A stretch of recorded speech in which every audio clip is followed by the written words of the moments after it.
Insights, o podcast do Bradesco. Oferecimento Bradesco BBI.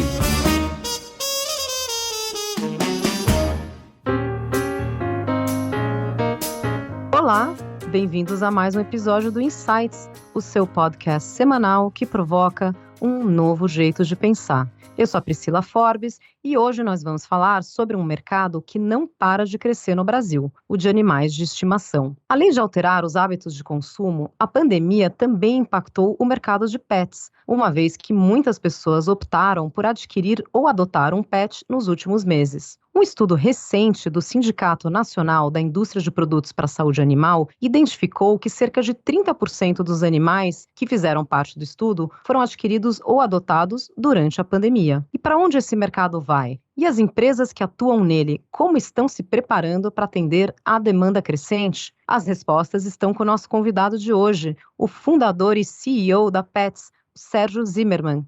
Sérgio, seja muito bem-vindo ao Insights. Priscila, muito obrigado pelo convite. Será um prazer de participar aqui do Insights e trocar algumas informações sobre a companhia e sobre o mercado com você e com o Tucci. Bacana. E quem está aqui com a gente para conduzir essa conversa também é o Head do Investment Banking do Bradesco BBI, o Felipe Tucci. Tucci, bem-vindo ao Insights. Olá, Priscila, obrigado pelo convite. É um prazer estar com você aqui no Insights. Sérgio, um prazer recebê-lo aqui também. Você que é um empresário de muito destaque aqui no segmento Pets, vai ser um prazer bater esse papo com você. Então, eu queria que você compartilhasse aqui com os ouvintes do Insight um pouco sobre a Petz, né? Um pouco do histórico da empresa, que hoje é a maior e mais completa plataforma para os apaixonados por pets no Brasil, né? Que tem todo um ecossistema de atendimento para os animais de estimação e para os donos desses animais. Então, você pode contar um pouquinho aqui sobre a Petz, um pouco do histórico e grandes números? Agora, em 2022, nós estamos completando 20 anos de atividade, portanto, fomos fundados em 17 de agosto de 2002. O nome original da companhia era Pet Center Marginal, com uma loja na Marginal do Tietê, na altura da Ponte da Vila Guilherme. E quando eu fundei a Pet Center Marginal, não tinha ideia sequer de uma segunda loja, era apenas um negócio para a subsistência da família. Mas aí o vírus do empreendedorismo, na medida que uma loja deu certo, fez ter a segunda, terceira, quarta loja, assim por diante. Em 2013, estávamos com 27 lojas. E naquela ocasião, nós fechamos um negócio com um fundo de private equity americano, o Warburg Pincus, que ajudou a profissionalizar, dar governança e musculatura financeira para contínua expansão, que veio até 2020, até o IPO em setembro de 2020. E a partir de 2020, então, nos tornamos uma companhia aberta. Hoje são 172 lojas, presentes em 19 estados. E para que o ouvinte entenda bem, a Petz não é uma rede de pet shops físicas, a Petz não é uma plataforma online pura. A Petz é uma rede omnicanal, significa que ela opera integrado um sistema de lojas físicas com uma plataforma digital. Aliás, um dado interessante, é a maior plataforma omnicanal do mundo no segmento pet. Nós temos aí mais de 30% das vendas acontecendo por uma plataforma digital, das quais quase 90% dessas vendas são despachadas a partir de uma das 172 lojas. Então, essa combinação da participação de 30% com quase 90% saindo de loja torna a Petz o maior case de varejo pet do mundo em omnicanalidade, e mesmo quando comparado a qualquer outro tipo de varejo, está situado entre os melhores exemplos de omnicanalidade do mundo. Parabéns aí pela trajetória. Sérgio, nos últimos anos, e talvez acelerada pela pandemia, houve uma grande expansão de players do varejo de diversos segmentos no mundo via vendas online. No entanto, quando a gente compara com os Estados Unidos e Europa, por exemplo, a gente vê que essa distância entre vendas físicas e vendas online é muito diferente em diversos dos segmentos, né? Você comentou sobre a presença da Petz no mundo digital, mas eu queria que você elaborasse um pouco mais sobre isso, né? Onde vocês pretendem chegar com essas vendas digitais? E também acho que aproveitar para comentar sobre a importância da omnicanalidade, como você vinha falando agora há pouco. Aqui vem um ponto importante, por isso que eu disse que a gente não é uma plataforma digital pura, a gente não é uma rede de lojas físicas. A gente não traça objetivos de vender na plataforma digital, porque, na verdade, isso é só o meio. A gente quer vender tanto quanto o consumidor quiser comprar. O que nós queremos ter é uma rede física muito capilarizada e uma plataforma digital muito eficaz. A gente não fica colocando objetivos de quantos por cento que tem que ser pelo digital. O que a gente coloca como objetivo é que essa operação seja cada vez mais fluida e que tanto faça para o consumidor. Quando ele está com tempo, ele passa na loja. Quando ele quer receber em casa, ele recebe. Quando ele quer comprar pelo aplicativo e passar na loja e já ter a mercadoria separada, ele pode fazer isso. Então, é dessa forma que nós encaramos. A gente encara muito mais qualitativamente o que nós estamos fazendo. E a proporção de vendas digitais ou não, a gente não considera o melhor indicador para a gente saber se a gente está no caminho certo ou não de fazer isso. De fato, você tem razão que as vendas digitais foram aceleradas por ocasião da pandemia, mas a gente verifica aí duas grandes classes de varejistas por ocasião da pandemia. Varejistas que estavam prontos para esse crescimento, que estavam com a sua estrutura de omnicanalidade muito bem posicionada, e varejistas que, por conta da pandemia, tiveram que criar soluções, muitas vezes até de improviso no WhatsApp, e algum jeito de não perder a conexão com seus clientes. Nós nos encaixamos no caso daquelas companhias que, por uma enorme coincidência, tinha acabado de ficar pronto em 2019. Nós começamos o nosso sistema de omnicanalidade em 2015, começamos a fazer os estudos, a implantação começou em 2018 e o rollout terminou em 2019. Então, veja que quando chegou 2020, teve a pandemia, a gente estava com absolutamente esse sistema de todas as lojas fazerem pick-up store, ship from store, ter uma plataforma digital conectada a todas essas lojas, totalmente pronto. E aí o que aconteceu? Os 7% de participação em 2019 pulou de uma vez em março, no primeiro mês aí da pandemia, para 25%. E esse salto foi absolutamente sem consequências no sentido do nível de serviço. Você deve lembrar que, por exemplo, os supermercados, quando deu o salto de compras por digital, tinha supermercado falando que entregava em uma semana, em 15 dias. Mas quem que compra um produto no supermercado podendo esperar 7 dias para receber, 15 dias para receber? A Pets conseguiu manter o tempo todo os prazos normais de entrega, um dia útil ou até 2 horas. Em termos da composição do faturamento, né, a divisão aí entre esses itens que são de recorrência, né, a parte de alimentos, a parte de higiene, e aí aqueles itens que têm maior valor agregado, mas que são mais eventuais, né? As caminhas, acessórios, brinquedos, etc. Então, hoje, como que está dividido mais ou menos, qual que é a participação desses subsegmentos aí no faturamento e aonde você enxerga que virá o maior propulsor aí de crescimento para Pets? Cerca de 80% do que nós vendemos é pet food, a parte de medicamentos, antipulgas, etc., etc., e produtos de higiene e beleza. Isso, então, é 80% do faturamento, portanto, 80% é recorrente. 20% é discricionário. Uhum. Essa é a composição, e isso é um dos fatores que explica a resiliência do negócio. Porque eu costumo brincar que o cachorro, o gato, ele não assiste televisão, ele não lê jornal, ele não sabe se o dólar está mais alto ou mais baixo, se tem crise na China, se o mundo está à beira da Terceira Guerra Mundial.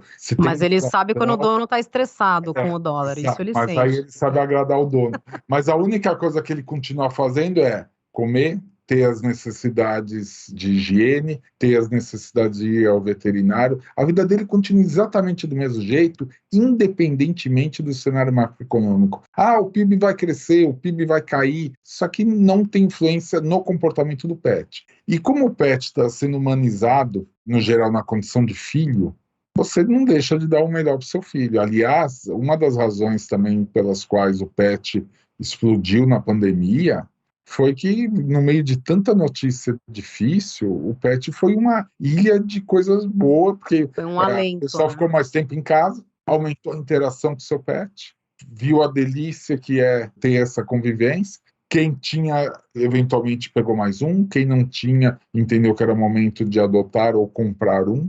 E isso foi um fenômeno mundial, porque realmente o pet entrega muito em termos de carinho, de paz para o tutor. E o tutor sempre está com o intuito de retribuir isso, cuidando da melhor forma possível. Por isso que essa é uma das razões centrais pelas quais eu falo. O segmento pet, embora seja varejo, ele tem uma resiliência em relação a crises econômicas muito clara, porque é o último item que alguém vai cortar na medida que trata como filho. Eu já vi acontecer o contrário, eu corto o alimento da família, a qualidade do alimento, deixo de comprar, às vezes, um iogurte, mas não mexo na ração do pet, porque mexer na ração pode estar mexendo na saúde dele. Em alta. Agora, nessa parte de itens não recorrentes e que tem um maior valor agregado, vocês fizeram recentemente uma aquisição da Z-Dog, né? Que são coleiras e outros acessórios. Você pode comentar um pouco sobre isso? A Z-Dog é uma marca mais nova que a nossa, mas que os irmãos, o Tadeu, o Felipe, junto com alguns executivos, fundaram a Z-Dog com uma mentalidade brilhante em termos de construção de marca. São raros os casos no segmento pet em termos de produto que o consumidor se apaixona por uma marca e quer aquela marca. Especialmente quando você sai da linha de laboratórios e pet food. Ela tem uma coisa aspiracional, né? Ela virou uma marca desejo, assim, dentro do segmento. Uma marca que criou comunidade, é uma marca que ficou presente em free shops, é uma marca que conseguiu criar uma coisa no segmento que até então ninguém havia criado no segmento não food. Eu mesma, quando eu comprei a coleira do Pingo, do meu cachorro que eu adotei durante a pandemia, eu achei que fosse uma marca estrangeira, eu não sabia que era brasileira. Pois é uma marca carioca, e que essa capacidade de criação de marca, com produtos de altíssima qualidade, com produtos esteticamente muito superiores ao que existia no mercado. Se você pensar antes o que era guias e coleiras, antes da Z-Dog e depois da Z-Dog, assim é totalmente diferente. É a alta costura do mundo de coleiras e guias. Exato. E aí, como a gente tem esse propósito da criação do ecossistema, fez muito sentido não só juntar a empresa a nós, para que a gente pudesse potencializar o sonho dos fundadores e eles também nos ajudarem com a construção de marcas, mas especialmente também pela mentalidade dos fundadores a gente querer trazer junto. Então, a gente comprou a empresa, mas, sobretudo, os fundadores para estarem junto desenvolvendo o ecossistema da Pets. Eu acho que falando um pouco da Z-Dog, Sérgio, acho que é uma marca, como a Priscila comentou, né, aspiracional e que tem vendas não só no Brasil, mas como vendas no exterior também, né? Queria que você aproveitasse para comentar um pouco sobre como você enxerga o crescimento desse mercado pet no Brasil, né? Acho que é um mercado que vem crescendo bastante, mas existe também oportunidade de crescimento internacional? Vocês consideram expandir a Pets para outros países além do Brasil? A Z-Dog hoje está presente em 53 países. Nós tínhamos um pensamento sobre expansão internacional mais de médio e longo prazo, no sentido que até 2025, pelo menos, a gente queria focar totalmente no Brasil para aí, a partir daí começar a entender oportunidades fora do Brasil. O que a Z-Dog traz é a antecipação, não necessariamente de começar uma expansão desde já, mas de começar a entender desde já outros mercados. Quando eu disse no início dessa conversa que o caso da Pets é o maior caso de omnicanalidade no segmento pet do mundo, isso deveria ter algum significado quando você pensa em varejo para qualquer parte do mundo. Porque a omnicanalidade não faz sentido só para o brasileiro, ele deveria fazer sentido para qualquer país europeu, para o americano ou para qualquer país da América do Sul. E isso faz com que a gente continue totalmente focado no Brasil, mas muito atento a entender os principais mercados pet do mundo, especialmente onde a Z-Dog tem atuação, para que a gente perceba se é oportuno ou não fazer pilotos dessa omnicanalidade para testar a receptividade de consumidores de outros países. A gente sempre tem dúvidas que a gente foi implantando e vendo a resposta. Eu vou te exemplificar. No início, a gente tinha a convicção que São Paulo e Rio Capital tinha muita aderência ao nosso negócio. Mas a gente tinha dúvida interior. Será que o interior tinha aderência? Interior de São Paulo. Será que o consumidor também tratava o pet do mesmo jeito? A gente viu que sim. Aí, quando a gente foi para a periferia de São Paulo, Pô, e aí? Será que lugares mais periféricos vão receber bem esse tipo de loja? A gente descobriu que sim. Aí a gente começou a sair do eixo Rio-São Paulo. Belo Horizonte, Porto Alegre, Curitiba, faz sentido? A gente viu que sim. Uma das últimas fronteiras que a gente tinha dúvida é Nordeste, Norte e Nordeste, porque é a menor participação do segmento como um todo, quando você fala com as indústrias. E aí tinha uma dúvida, será que existe um problema de demanda ou um problema de oferta nesses lugares? A gente tinha uma hipótese que era um problema de oferta, não de demanda. E a gente foi e montou lojas maravilhosas nas principais capitais, nas principais avenidas de cada capital, de quase todas as cidades do Nordeste, fazendo uma aposta que a gente daria um choque de demanda e que a oferta aconteceria. Foi exatamente o que nós estamos escolhendo. Hoje, entre as principais lojas, no meio das 172, estão lojas do Nordeste e lojas do Norte. Veja que Manaus, por exemplo, a gente abriu há alguns meses, ela já é top 10 no meio de 172 lojas que nós temos. Sérgio, como é que você vê a consolidação desse setor, né? Vocês cresceram muito, vocês têm esse modelo, né, de lojas próprias, mas ainda é um setor até um pouco pulverizado, né? Tem muita loja de bairro, né? Tem as pet shops ali de bairro. Vocês têm planos de expandir via aquisições nesse sentido? Vai virar, assim, uma Amazon que acabou pegando todo o mercado daquelas livrarias e lojas de bairro? Como é que você enxerga isso? Existe uma questão aqui, Priscila, que é assim, tudo é segmento pet, mas a participação do pequeno pet shop, que tem um modelo diferente do nosso, porque o nosso modelo, esse pequeno pet shop ainda responde por cerca de 50% das vendas no Brasil. Quando você olha o mundo e vê onde o pequeno pet shop tem relevância, você vai ver que o país onde ele tem mais relevância é a Inglaterra, que tem 22% de participação. Menos da metade do que participa no Brasil. Então, o Brasil ainda tem uma participação do pequeno fora do normal. O que nós temos convicção? Que essa participação, em 10 anos, deve cair pela metade. Os 50 devem virar uns 25. E para onde vai os 25?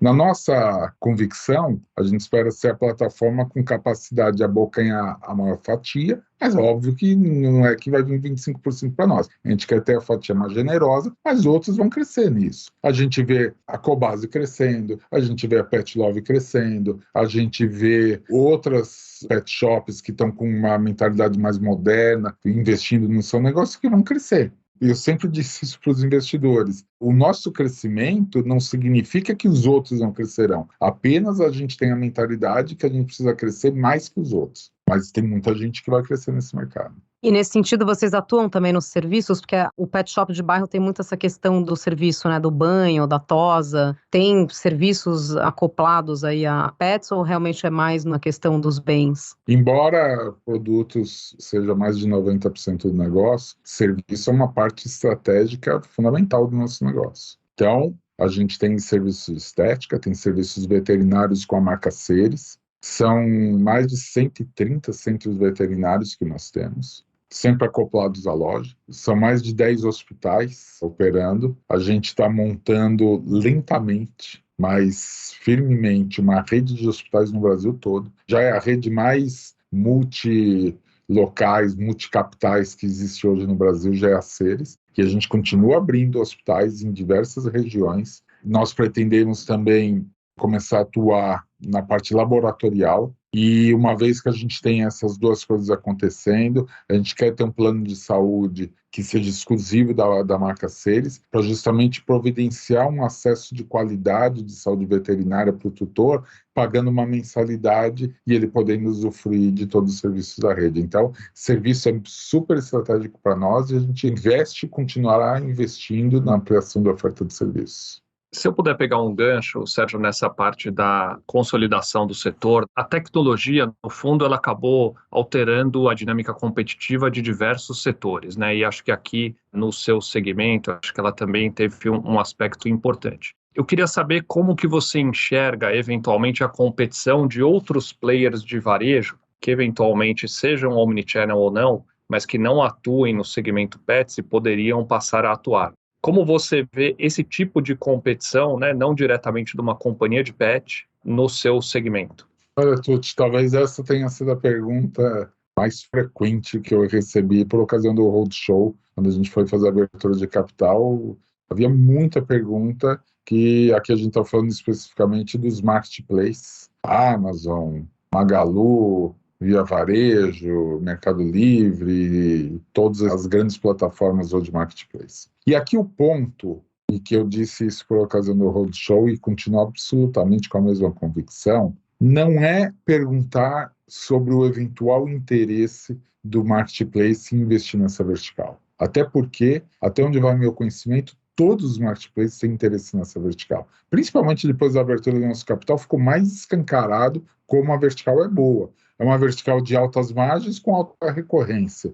E com resiliência, né? E com resiliência, viu? E que atende a família. Como que poderia não ter interesse numa situação dessa? Então, todas elas, sem exceção, têm interesse na vertical.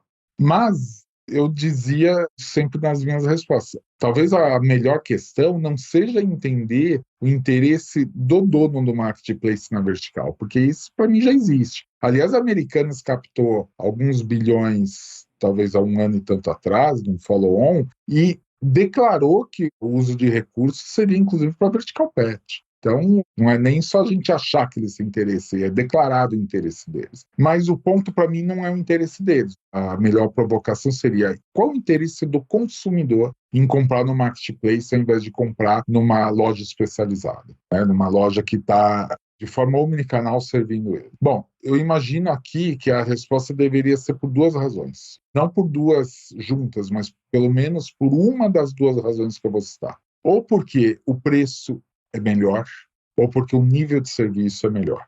Se o marketplace não conseguir vender nem mais barato e nem entregar mais rápido, por que eu compro no marketplace e não compro numa loja especializada? É pouco intuitivo imaginar que eu faria isso. E aí entra a nossa omnicanalidade bem executada e, como eu disse, uma referência mundial em omnicanalidade. Qual que é a importância dessa omnicanalidade?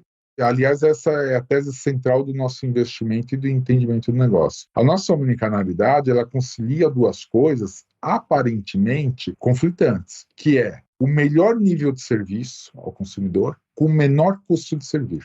Porque normalmente essas duas coisas, você quer ter um nível de serviço alto, o custo de servir é mais alto. Mas não, aqui não. Aqui, pelo fato da gente estar com uma plataforma muito azeitada, muito redonda e mais próxima da casa do cliente, faz com que a gente só tenha aquele custo do last mile, e faz com que, portanto, também seja mais rápida a entrega. Então, a gente consegue entregar em até 2 horas nas principais capitais do país, a gente entrega em até um dia útil sem cobrar nada de frete, e o custo da gente fazer esse serviço, a gente consegue fazer isso de forma rentável, coisa que um pure player não consegue fazer e coisa que um marketplace tem mais dificuldade de conseguir rentabilizar. Então, para você conseguir vender mais barato, você precisaria ter liderança em custos. E a liderança em custos, no momento, quem tem é a Pets. Significa o quê?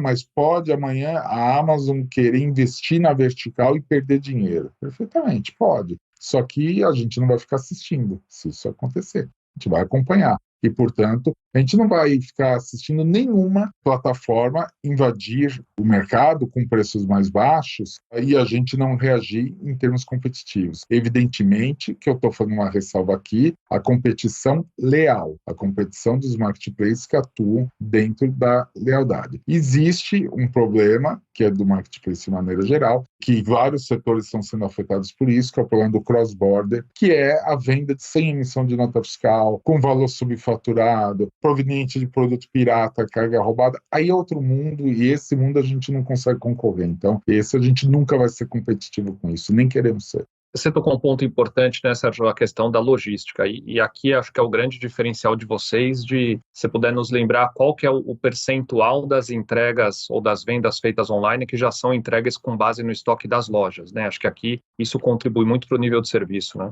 Total. Você veja que hoje são quase 90%. Então, de tudo que a gente vende numa plataforma online, quase 90% está saindo de uma loja para a casa do cliente, não do CD para a casa do cliente. E esses 10% que saem do CD para a casa do cliente não são rentáveis. Não são rentáveis e demora muito mais. Então, olha que interessante, né? Isso é a prova de que um pure player não consegue ganhar dinheiro. Porque se a gente, com toda a nossa estrutura, não rentabiliza uma entrega a partir do CD, não são os outros que vão conseguir rentabilizar. A gente só rentabilizou de verdade esse sistema a hora que colocou o mindset, que isso foi criado em 2015, da loja ser o provedor do cliente. Em Foco.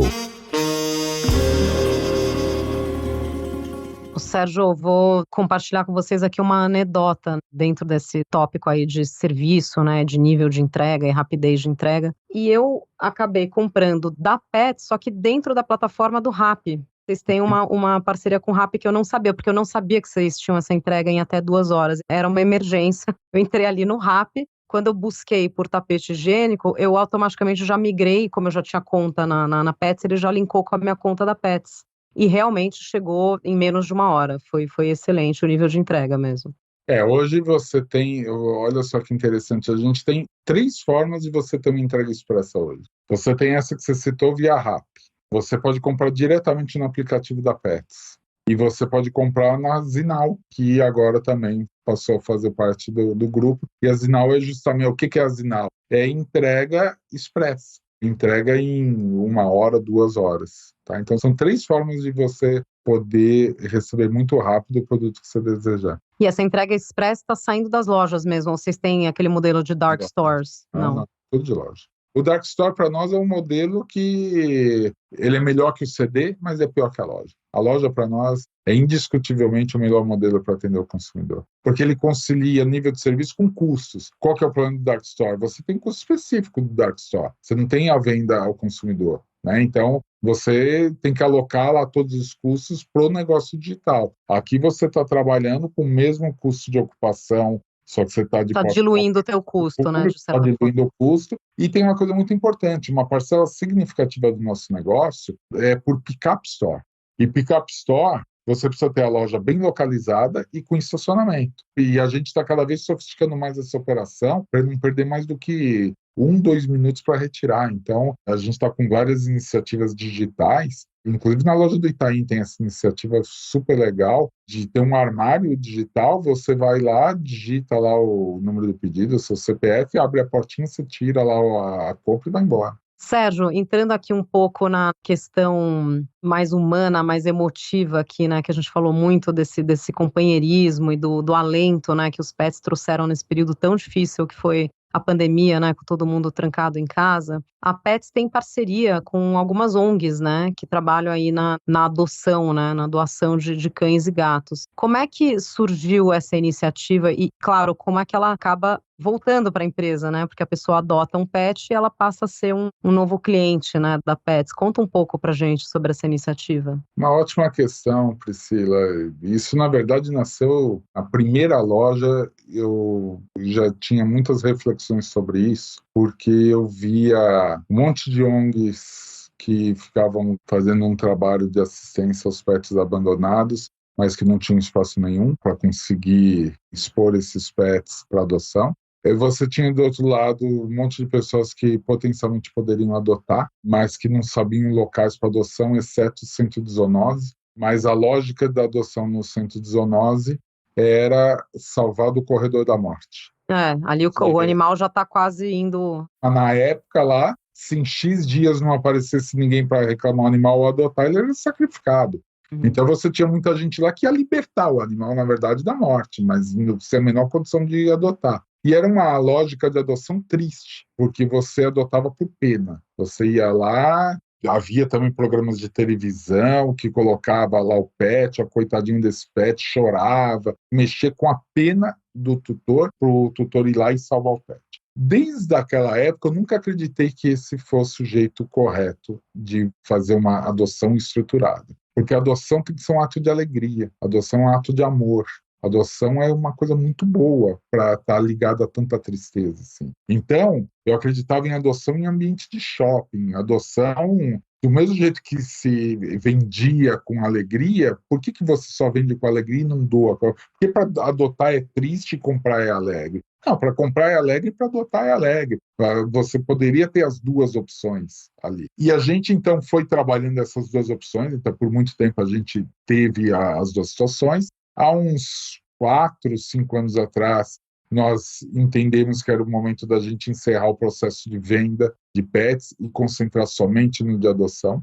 E quando a gente tinha as 2 coisas convivendo, a gente vendia na parte nobre da loja e fazia adoções na porta da loja com feiras de adoção. Quando a gente parou de fazer a venda, o que a gente fez? A gente trouxe essa adoção para dentro da loja, justamente na parte nobre. Mas não só das lojas que já existiam. Toda loja nossa nova hoje já nasce na parte mais nobre dedicada à adoção. A gente não demitiu um único funcionário que vendia filhote. A gente pegou toda a estrutura para cuidar de adoção e fazer parceria com ONGs para fazer essa adoção. Então, o programa Adote Pets já tem vários anos, já são mais de 50 mil adoções. É disparado o maior programa de adoção de cães e gatos do Brasil. E, como eu disse, num ambiente alegre. Um ambiente de shopping, um ambiente que você adota porque é legal adotar, não porque você está salvando o pet de alguma coisa. Muito bacana. E só se me permite complementar essa resposta, Priscila, a nossa relação com a ONG não se restringe à adoção. A gente tem uma parceria com a editora MOL, que é a maior editora social do planeta. Não sei se você sabe, mas hoje nós vendemos mais livros do que o best-seller que é vendido em todas as livrarias do país. Os livros que a gente faz em conjunto com a editora MOL, que é 100% revertido para ONGs, tem tido uma tiragem espetacular, é um absoluto sucesso. O consumidor entendeu muito bem, o produto é de muita qualidade, que está sendo feito pela editora MOL, e o consumidor se sente muito bem que ele sabe que ele está ajudando uma ONG. E a gente, então, já distribuiu milhões de reais para essas ONGs, mas não é distribuir o dinheiro e tal dinheiro e acabou. Existe todo um acompanhamento, inclusive, da editora MOL, no uso desses recursos, no uso estruturado e responsável desses recursos para as ONGs. Então, a gente não só está dando vitrine para se fazer adoção, como a gente está investindo em melhores condições de infraestrutura para as ONGs e ainda também trabalhando na conscientização de uma gestão mais profissionalizada para as ONGs. Porque você sabe bem que, às vezes, a boa intenção não é o melhor caminho para você ajudar pets. Você precisa unir boa intenção com capacidade de uma gestão que funcione. Porque senão você vai perdendo o controle do negócio, e daqui a pouco o que você fez foi um depósito de pets, que às vezes o pet estaria melhor na rua do que naquele lugar. E isso é um problema que acontece em várias cidades. Existe uma coisa que não tem a ver diretamente com protetor, que a gente se relaciona, mas tem muita gente que é acumulador de pets. O meu foi resgatado de uma acumuladora, justamente. Então. Mas o acumulador de pets é muito complicado, porque você pega um pet saudável que está na rua... Porque é negligência, né? Maus tratos. Coloca num lugar absolutamente sem condições daquele pet estar lá. E a pessoa acha que está fazendo um bem, mas na verdade ela está prejudicando a vida daquele pet. Exatamente. Seu guia. Sérgio, chegando aqui ao final do nosso episódio, tem uma tradição aqui no Insights que a gente sempre pede aos convidados dicas culturais. Então, vou te pedir uma dica de leitura, algo que você tenha lido recentemente ou que você queira compartilhar aqui com os ouvintes do Insights. Realmente, bons livros são muito inspiradores. E eu vou escolher um que me vem à mente, não necessariamente que eu li recentemente, mas talvez um dos livros que tiveram muita influência na minha vida e que talvez seja o maior best-seller mundial em termos de livros, porque é um livro de 1960, 1950, que já teve muitas reedições, que é um livro do Dale Carnegie, Como Fazer Amigos e Influenciar Pessoas.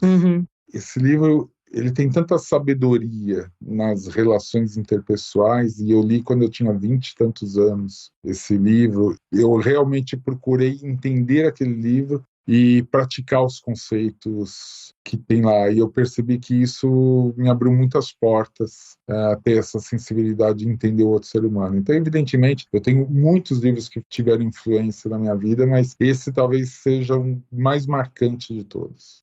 Sérgio, a gente vai chegando ao final aqui da nossa conversa, mas acho que uma curiosidade que os ouvintes devem ter, e eu também tenho, eu queria ouvir um pouco sobre a tua história, né? A tua carreira. Você é administrador de formação e você já tinha tido algumas incursões ali no varejo, né? Como é que se deu, então, esse caminho para esse segmento pets, né? Até da primeira loja ali, como você falou, na Marginal, até esse fenômeno, né, da Petz, todo esse crescimento e tendo a empresa listada em bolsa? Eu literalmente nasci no comércio, no fundo de um comércio, porque a minha casa tinha quarto, cozinha e loja. No lugar da sala, meu pai montou uma loja, então eu passei a minha infância morando atrás de uma loja. E então vivi muito comércio. Aos 18 anos fiz animação de festas infantis, sendo palhaço salsicha. Foi muito gratificante, muito aprendizado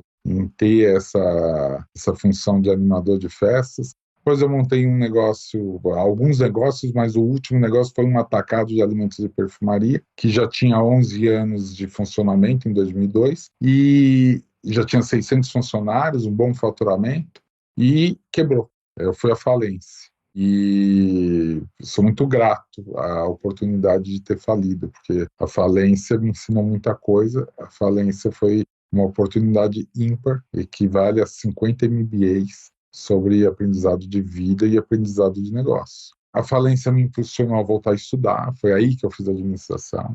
Eu não fali tendo o curso, e sim o contrário. Na verdade, o estudo foi mais consequência do que Foi causa. motivado por essa experiência. Exato. E aí um dos pontos que eu tinha era na Marginal Tietê, eu precisava recomeçar a vida. Eu acreditava em outros segmentos, não no segmento pet, por falta de conhecimento.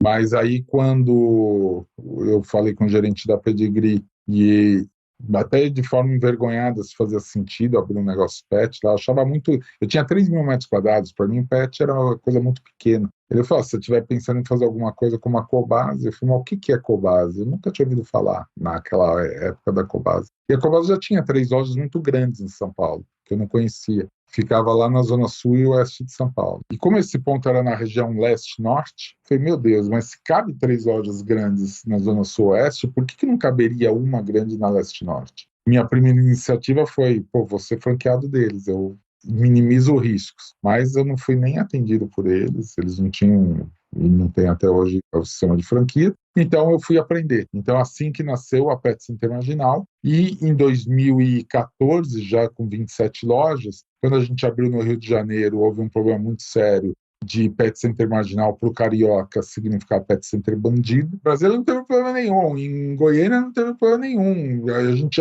já tinha aberto no interior de São Paulo, também problema nenhum. E aí, né, nessa de ter no Rio, que ainda tinha que entrar em tantos outros estados novos, eu não queria ter o mesmo problema que houve no Rio. A gente queria uma marca que não tivesse nenhum tipo de rejeição nacional, e aí involuntariamente a gente acaba não criando uma marca que não tem rejeição nacional, mas sim uma marca que serve globalmente. Em relação àquela pergunta sobre a expansão internacional, se um dia a gente abrir qualquer loja fora do Brasil, não importa o país, não importa o continente, a marca Pets serve para qualquer um desses lugares, que é uma marca absolutamente global. Ela tem a característica de ser global.